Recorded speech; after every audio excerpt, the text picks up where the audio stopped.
This will be a tour of the organ chamber at Babcock Presbyterian Church. I'm standing at the top of the entry stairs into the chamber in the front of the sanctuary and above the outer office area. This is what you see when you first enter the chamber. Some very big pipes, all the way down to some very tiny pipes here in the center part that you can see. Each of these pipes makes sound, whether they're large or small, by wind from below in the wind chest blowing through a tiny hole in the bottom of each of the pipes to make the sound. And you can see here we have some wooden pipes as well as the metal pipes. Matter of fact, back behind me, the sanctuary is out through that bright section there. Here's some of the really big wooden pipes back here behind me, and actually some of the largest pipes in the organ are also in this chamber, and they're so large that they had to round them back down again to get the length of the pipe to make the sound. But you see there, and here's the wind chest down below that they sit in.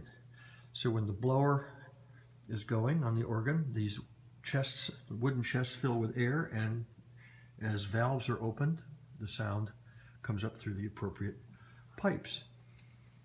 Now, if this wasn't enough, on either side of the organ is a separate chamber that is controlled by wooden louvers, which are partly open here, but if I step through the door, you can see that there's more pipes. More pipes over here. You can see that big pipe there is the wind coming into from the blower into the wind chest. Here's more pipes in the side chamber here. Again, many pipes all the way down to these little tiny ones in the front.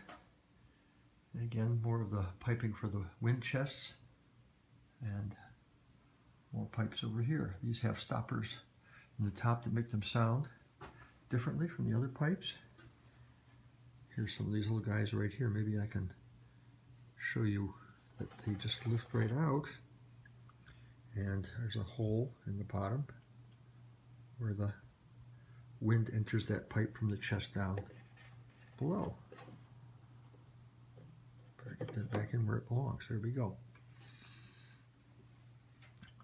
Pretty impressive organ, I should say. And you can imagine crawling around. Here's a ladder that the tuner uses when he's up here to reach some of the pipes.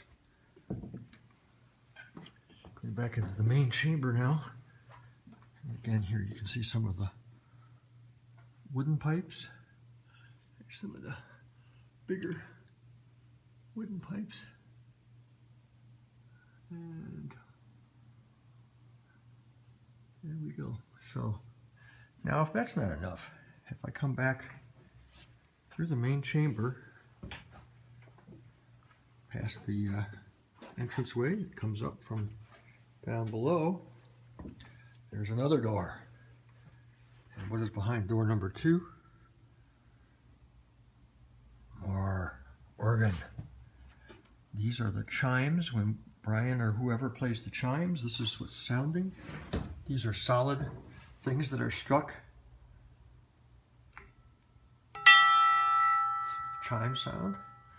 Okay, and different lengths for the different sounds. And over here is the rest of the organ. A little better light in here so that you can see things. There's some interesting stop pipes over there with the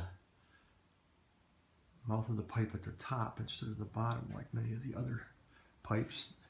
These are where the organ tuner has to crawl across to get it all, those little pipes that they need to be tuned.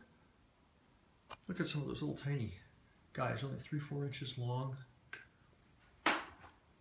Again, this section is louvered off, so that's how the sound is controlled. The pipes just make a sound when you put wind through them, and so if you need to control the volume, you have to be able to close the chamber and mute the sound that way. And so that's how these side organs work compared to the part in the middle.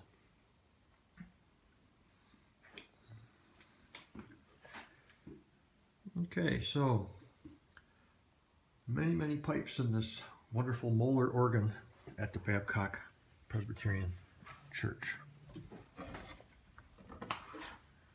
And we're back to where we started.